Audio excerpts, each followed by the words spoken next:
My name is Bede Sheppard, and I'm a researcher in the Children's Rights Division at Human Rights Watch. In early 2010, I travelled to Thailand to investigate the ways in which education has come under attack as part of the insurgency fought between separatist Malay Muslims in southern Thailand and government forces.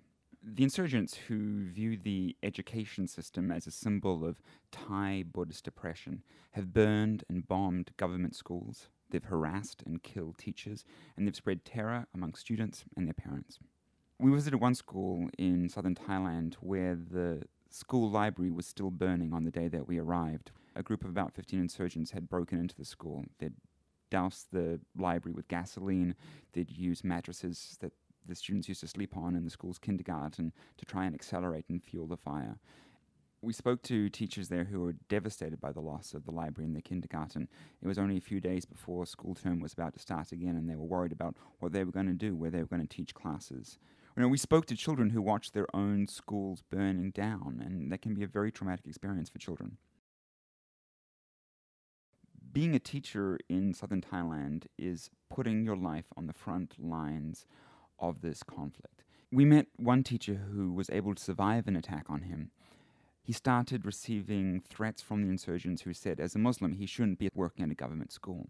Then one day he was leaving the mosque after prayers, and he was getting on his motorcycle, and he heard someone call his name. He turned around and found that there was a gun pressed to his cheek. ตกใจเลยพอตกใจมันก็ปั้งแล้วปั้งผมก็ปล่อยมอเตอร์ไซค์หมุนอย่างเงี้ยหมุนไปก็ยิงซ้ำตรงนี้ผมก็ปัดไปผมก็ไม่ได้ล้มก็วิ่งไปเอียงไปด้านหลังเบี่ยงไปด้านหลังพอไปด้านหลังเขาก็ยิงต่อไปอีก2 นัด Some of the students rushed to the hospital to see him because they were concerned about him. They cried. They're very distraught at what they saw had happened to their teacher. And for this man, it was also a huge disruption to his life. He'd devoted his life to teaching, and now because of the risk on his life, he had to give up this career that he loved. The Thai government is fighting an insurgency in the south. As part of their strategy, they are moving more troops into the area, and they have chosen to house some of those troops inside schools. And the presence of these troops in these schools is not to protect the schools from a particular threat.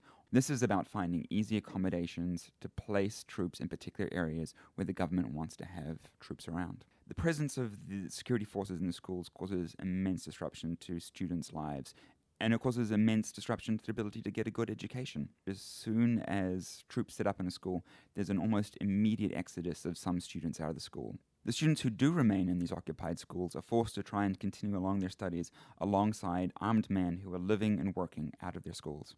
The role for the government and the security forces there is supposed to be protecting these students, protecting these teachers.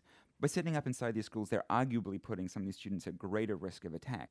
But most definitely, they're interrupting and harming these children's ability to get an education.